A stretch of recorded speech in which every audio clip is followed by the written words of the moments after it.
Welcome to Thingamajigger Thursday. In today's episode, I'm going to reveal what this gadget is used for, and then we're going to take a sneak peek at next week's mystery tool. Let's get on with the show. All right, well, here it is in all of its glory. I wasn't able to find any identifying marks as far as manufacturer, model number, anything like that.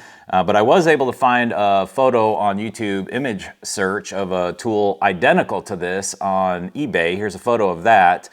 And if you take a look at it, you'll see it is literally identical. So I'll put the two up next to each other here. Literally identical. What I think happened is this had a sticker on it that probably showed the manufacturer and the part number. And I don't know if that means this one was predated. That other one has actual stamped numbers. Anyway, it's called a Fraser Gauge. It's a Fraser brake gauge for measuring the inside of drum brakes.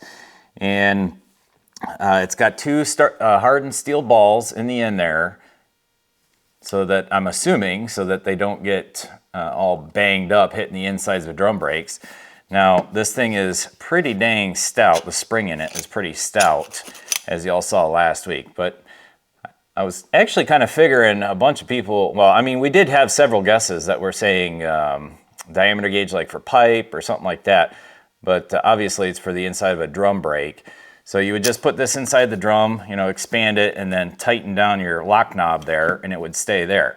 And then you could measure the outside of this with a caliper, on top of the actual measurements that it reads off. You could actually put a dial caliper or something along those lines on here to get a more accurate reading. Because obviously these lines on here aren't going to give you down to, let's say, 100 thou or more accurate. So yeah, this thing's got some real power behind it. And that's it. I did actually call the company. They're located here in Michigan with me. Granted, I'm about 4 hours north of them.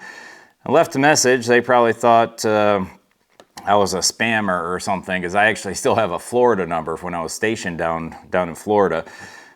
So if I get a call back from them, I'll go ahead and let you guys know. But yeah, it's Fraser Gauge.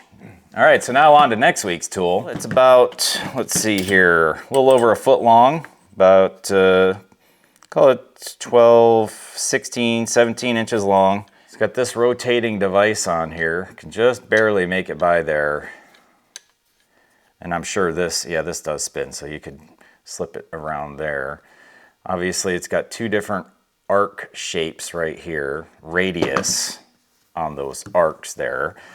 This guy here, it looks like it can be unscrewed. I haven't actually tried to unscrew it. Yep, it can be. There's that dude on there. So that's probably interchangeable, but I don't have any other end pieces for it. This is all I got. I would assume that this piece could come out too. Does have a little quick release button right here for something or other.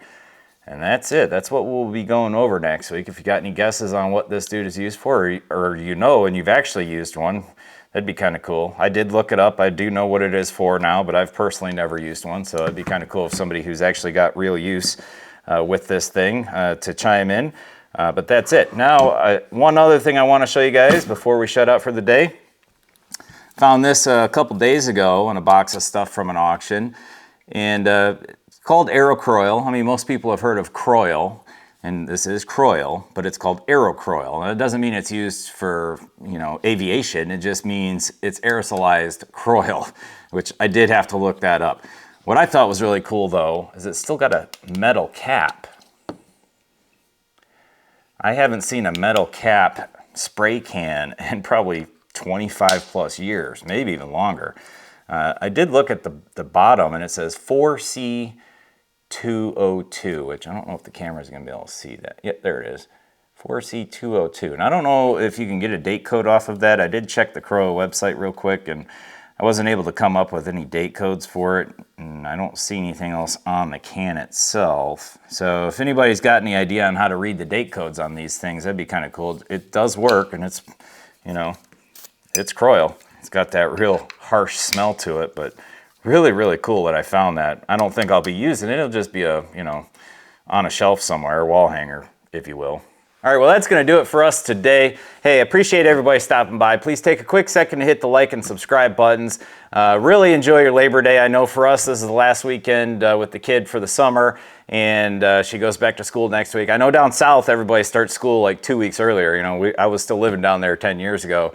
It's kind of weird how we have almost 2 to 3 weeks later in the year we start up here, which maybe that's for summer fair. I don't know. Anyway, thanks again. I appreciate it, everybody. Have a great weekend. We'll see you next week.